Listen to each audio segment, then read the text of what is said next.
What up, ladies? How's it going? Hey, wait, no, man, wait. I think I've seen this before. Really? Where? In a Rob Zombie movie, I think. Oh, that's right. That reminds me of the witch chicks in that Lords of Salem stuff. Yeah, right. That's what they look like. But I guess that means that we have nothing really to be scared of, if that's the indication. Damn! Throwing shade.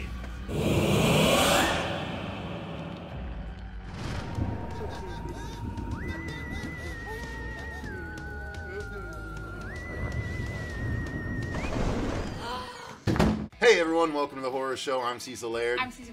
I'm Ruxpin. Fuego! Here to do a review of Rob Zombie's wayward child, The Lords of Salem.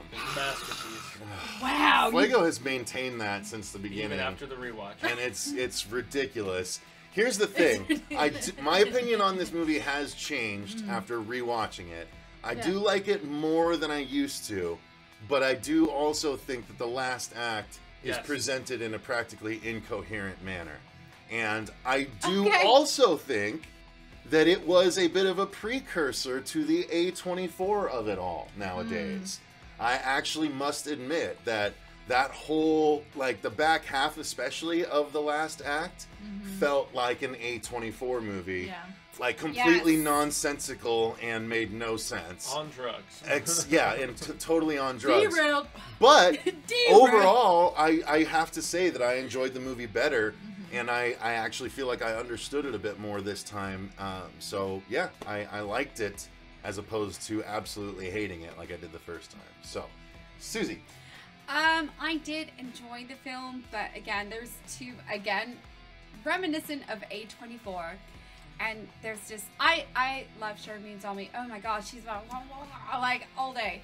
But I see her blood a lot. Yeah. She's got a nice ass. She really does. And her husband's just like, ass shot, ass She's got a shot. nice everything. What are you talking about? Anyway, Ever since Sexy Swim I Style. guess I am a bit. Them stinky dreads, though. Oh, okay. I am a bit biased with that, but yeah. I mean, getting into the movie, there was a bit like you said, nonsensical stuff. It was very, very artsy, if you will. So, but only the last third. It's so weird. Yeah, the first two thirds set up such a minutes. cool. Like I was like, this is actually really neat. I don't know why I didn't like this, and then the last third rolled around. I'm like, oh yeah. Yeah. So, I enjoyed it for what it was, but there was no like logical reason behind it. If it had an actual build up that made sense, I'd be all about it. It had as much of a logical build up as The Witch, which is why I'm guessing Fuego loves this. Marcia, you go first. Or before Fuego. So I actually, this movie is kind of like interesting for me because I actually watched this movie after participating in the Rob Zombie's Great American Nightmare, and I was actually in front of the Lords of Salem house. Shout out, So lady. I heard the song like 80,000 times Like the a score, you night. mean? The Yeah. dirty burn. So how do you feel Oh, about that song. Yeah. Oh God. Like 80,000 Oh, times you a poor night. thing. And then So did you just like start going?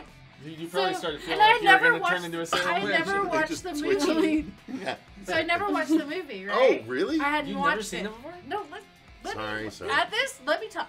So, when I worked the haunted house, I hadn't watched this movie yet. And then after I got done, like literally a week later, this was playing late one night, and I was like, you know, I really miss the haunted house. I'm gonna watch this. And then I was like, to fuck? Like what? That's what I was a part of. And so, and then, I rewatched it so we could do this review, and you know, like you guys said, like the first part of it was really interesting, and it really reminded me of Rosemary's Baby in a way. Like with the whole setup of, the coven, and they're like honing in onto this one person and really like trying to bring in the devil into the world. Okay. It reminded me so much of that, and I was like, oh, is that what he was trying to go for? Because I love Rob Zombie, but he really likes to remake movies. So It's kind of Suspiria-ish. Yeah. In that way. In some Yeah. regards. yeah, so I like that. Yeah, but I did enjoy it more the second time around, and maybe because I wasn't so like shell shocked from that like hearing the music, but I really appreciated it this time around, and I think that goes to show like, you know, like our growth in watching horror movies and watching so many different types, and then just kind of like going back and like where was his mind at? What is, you know, how can I look at this in a different way and to appreciate it on some sort of level? It may not love the movie, but at least you can appreciate it on another level. Well, it shows how our tastes change as well. So, Fuego. I actually consider that a victory. If both of you can say that this movie is not as terrible as you recall it, I'm going to contend that it's not as good as I recall it, actually. Okay. Because somewhere in between. 3/4 of this movie, for me, fantastic. Well, that's close to what we're saying. Exactly. We're saying 2/3. It's honestly really just the and last I even 20... said the back half of the last act. It's so the yeah, last 20 minutes right. or so, since I just rewatched it the other night. The last 20 minutes where it basically turns into the end of Altered States, where it's just gimmickry, very visceral, insatiable, nasty imagery, very sexualized, very just brutal and crazy and all this other stuff. I appreciate the fact that it was shifting into the fantasy sequence that they had hinted at throughout the predominance of the movie, but I do feel like it's stronger. We're murdering children outside. We are indeed. Oh, yeah. I thought they were all dead, damn Guys, it. come on. I forgot. Noobs. Yeah. We kept a couple around. Yeah, you're right. But for me, I just witches, for whatever reason, have always scared me. Perfect Since I was a little child. I used to think that when I was having nightmares when I was very young, that I would wake up and I would see the nightlight going. I was like 5-6 years old, and I would see like just walking down the hallway, which was right next to my parents' room. And so for whatever reason, the idea That was me. women are supposed to be the nurturers, and they're supposed to be the bearers and the caregivers and all this other stuff. And the idea of them just shifting, and the beginning of this movie, I think, is some of the best witch stuff I have ever seen. And then the execution scenes that they do of them is really, really well done. And the crying and the burning and the dancing naked and all that nasty stuff that they do. That's what I always sort of. That's adorable. No, that's what I always thought witches were. And here's the thing: I think you were the one giving me shit about the association of witches always trying to raise the devil. Motherfucker, see how many of these movies the witches are associated with the devil? I don't give a fuck. I'm just saying, but this is Wiccans why it's shaped this way. Yeah, and it's a shame. It's a shame. Clarify in the movie that Wiccans are different. That's true. That's true. They do clarify. Witch. So we're saying witches, not Wiccans. Yeah. Okay, so all right. I'm not Simmer Wiccan. down. Yeah, and I like well, the- okay, so Okay. all right. And I like most of the performances. I like the investigation process that goes down with the older guy who's written the book that they interview.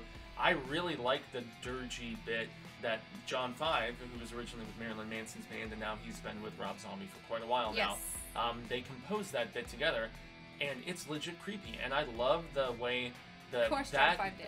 Well, that score of music, I mean, I really wish you would have rewatched it. I know, really but wish you I'm would have saying, rewatched of it. course he Because it's did. music that makes people go crazy who are from a specific bloodline and, you know, just generational distinction. And so I had forgotten about that aspect of the storytelling. Yeah. That I part did was too. really neat when the That's women really- everywhere yeah. started to like, Just like I was like, froze. damn. Yeah. But here's one of the problems I had with It's got a lot You of don't problems. actually get the resolution of the movie until the credits roll and you hear the end newscaster. credits. Yeah. Like the end credits, and the newscaster's like, oh, we rolled up on this thing and the police found a bunch of dead women as suicide. And I was like, oh, that's what happened?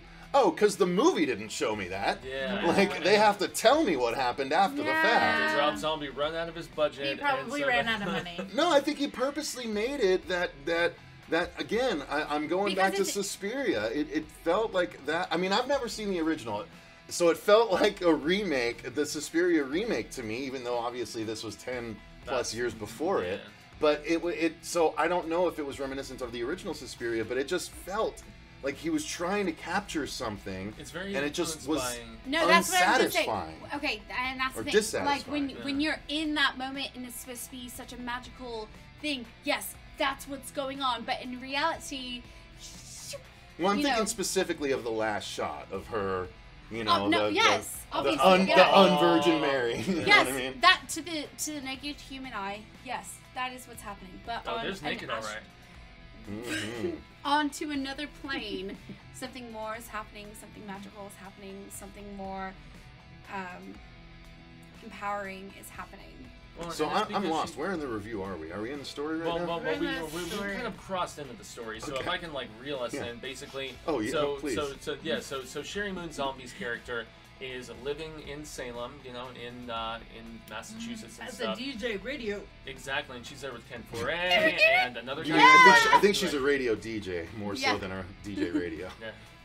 But man, DJ on the radio. She like turns into a little Transformers box. Yeah, and the little clips back and forth. She has like the most successful radio show for their particular, you know, band. K-Rock. I like because they're very shock jockey. Yeah. They're very fun. I you know liked it. morning showy and Very like. morning showy, yeah. I bet you like that one.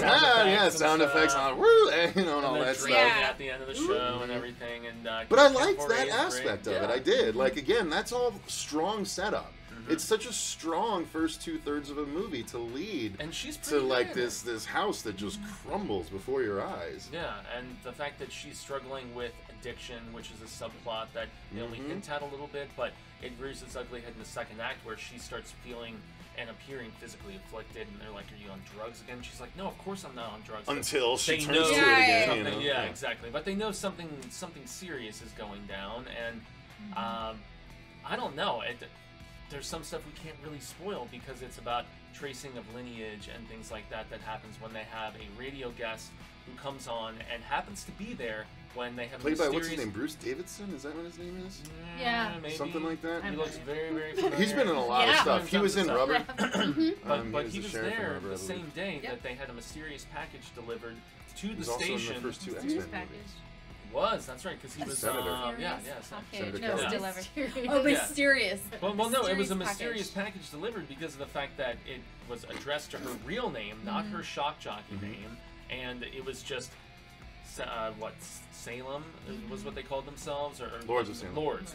Well, the Lords. The Lords, and then they added the Salem part at the end, and then that band was going to be doing a concert and all this stuff, and she also has creepy neighbors who like give a super like witch type vibe, and basically it's just the mental spiraling of Sherry Moon's character after first hearing this score, which is delivered to the station, and it just sends her for a loophole man, and all kinds of other things like thread off, and we have the crazy screaming children outside are driving. Well, it's a loop because they are derailing. No, I know. I know.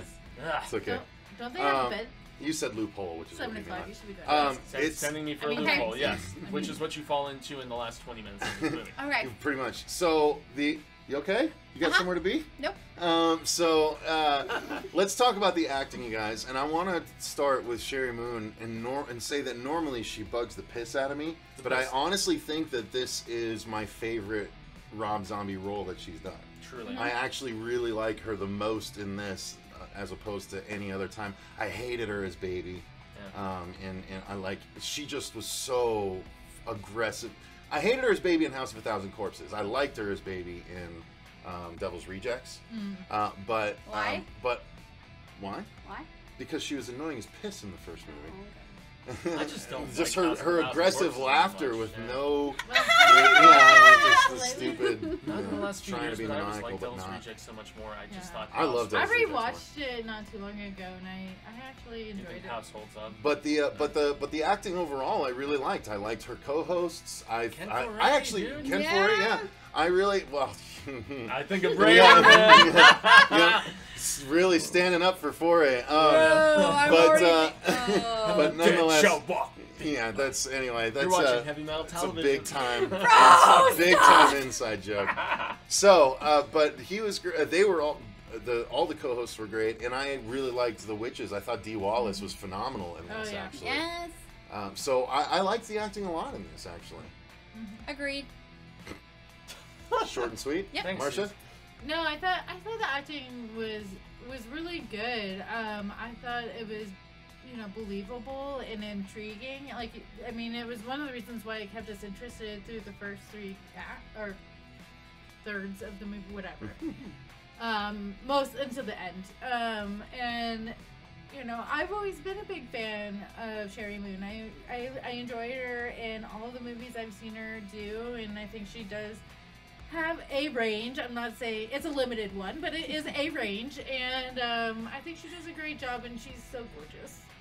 Ooh, Seriously, right? no. Yeah. But no, I was like, in this, I mean, she has a very likable character. She's like a person that I wish I would have grown myself into. Like, she's a radio host, and she's cool, and she has that really fun jacket, you know. She's got And a badass house That's with like right, I the love moon, that the moon from the silent film Yeah, and everything with the she's- face she's and super- she's got a really awesome, kick-ass apartment, and she just seems like to be like super fun. And so I really enjoy that. It just sucks that, you know, she lived in a house with a coven, and Okay. Fuego. genetics. The one performance that we haven't touched on that I have to make mention of because I still find it like legitimately chilling is the lead witch in this movie, and I wish I knew the name of the actress, like the lead witch from stretching back to the actual, you know, Salem trials and everything like that. Margaret? Maybe that was her name. No, I that don't was her know. name in the movie. The one who was leading them on and doing the predominance of the talking. She's very and she reminiscent was- of the teacher from Sabrina, when you think about it. Yeah. I don't know, man, but where they ripped the child out of the and the like the, you know, tasting of the blood, just all the stuff that she did felt to me like the epitome of what the most sinister, hideous, horrible, diabolical, evil witch could be. And we get to see her come back, you know, near the very end of the film, and it's any scene that she was in, absolutely stolen in my estimation. She is a terrific actress, and Meg Foster. Meg Foster. She made me feel Yeah. so uncomfortable. Woo. So uncomfortable every time that she was on screen. I felt like she was Yes. just the epitome of that nasty that I was just describing. So she sold it so well. Maybe the best witch I've ever seen on screen. Besides me. I'm just kidding. Yes, no, you're a Wiccan, I thought, right? That's a little bit I'm not different. fucking Wiccan. Okay, let's go on. So let's talk Yeah, about the Meg Foster was effects. great. I thought the effects were good. I mean, the practical ones that we got, but when there was the editing was used as an effect in this movie, and to no effect, in my opinion. Really? Yeah, I was not a fan of the way the editing sort of tried to be scary when the movie wasn't. That's a some of the fault of the apartment movie. stuff, Yeah, I mean, so I thought that the effects were just kind of okay. I thought the body makeup effects on the witches were very creepy and effective, but when you see so much old gross nudity, it starts to look like rubber suits. Which is what maybe it was in some It had to have been. It had to have been because there were folds that would happen where bodies wouldn't have folds happen, but suits would. You know what I mean? So I was noticing that stuff. So I liked those effects from looking for afar. Yep. No, He's I, all like, I like the side you did it. no, Yeah, I was that's not exactly what's looking at happening. those parts. I was looking anywhere was. but those Oh parts. yeah, He the was. butt. I That's really- where he's looking I at Is really there a lot looked. of bending Right, that happens he's like, with the boobs? there's No, some there's sagging not. going on So- that there normally No, wouldn't I be, said but there is because folds. I look. Folds. I'm sorry. There's folds happening that normally When they're there like wouldn't when be. they're crouching down and So you were paying attention. He was looking for for the suits, Oh! Nice thing, crutch. I love the practical effects. yeah. Okay. Fair The enough. end. Marcia.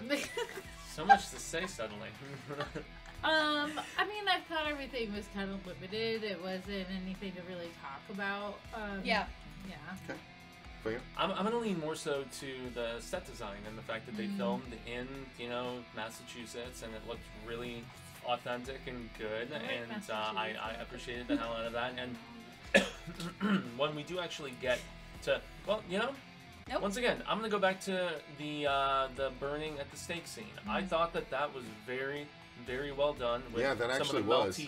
melty skin and the burning of everything, and putting them, one in particular, the ringleader, in like the cage mask kind of thing. Yeah. And I like how they gave the precursor showing of just those pieces of wood in the ground, and then you see how they actually got there. Some of the framing in this movie, man, it's unfortunate that Zombie decided to go as artsy in the last 20 minutes or so as he did, because I felt like if he hadn't done that, people would not be as judgmental of this film. And those last artsy scenes, they were well structured and they looked cool. Except for one little midget demon, whatever the hell you want to call him. That was pretty bad. It's called a dwarf. Okay, a small person as a little demon spawn, whatever the hell it is. It made me wonder if it was the same guy who was the little midget 13 Nazi. or 31. 31. Yeah. So, but you know, I actually feel like Rob did a lot on a limited budget with, you know, with set and with his practical effects and stuff like that. And he was smart about this movie, you know, because this came after the 2 Halloween films, and he deliberately wanted to do something of his own idea, and he wanted to do something on a smaller scale after working with those Halloween budgets. And that's why I like this movie, because it was him doing something that, for me at least, felt a lot different than anything else that he had ever done, and that he has done since. And so I appreciated him taking a stab at something different, so taking a stab at something different. So let's finish out with the music. I actually enjoyed the music in this. I thought, especially the music of the record, was appropriately creepy and like unnerving and kind of visceral. But I thought the music that played around everyone, and like the stuff that she put on when she was at home, and the stuff that the radio station played, I thought that it all played into the theme of the movie very well. So I actually dug on the music. You guys? Yep. Well, I agree, and like I said, that the key frame of music that played over and over and over in my head forever now. It's ingrained in me. Every time I hear it, it does bring very warm, endearing moments to my heart when I hear it. But I think it was really well thought out when they selected not only that piece but all the pieces that was involved. And that's one thing that I really enjoy about watching Rob Zombie movies, is that he really takes care of the music side, because he is a musician and that is his passion. So this is a meld of both passions, and I think that's why so many people love watching his work, whether it was a hit or a miss. Like there is a lot of heart, no matter what he says. I feel like he does put a lot of heart in each film he puts together. Truly, and like the score-wise as well, soundtrack-wise as well. Like some of those songs you were mentioning, they're like dancing around to everything. You've got some Velvet Underground, some Lou Reed action going on, a couple different songs of theirs in here, which is pretty dope.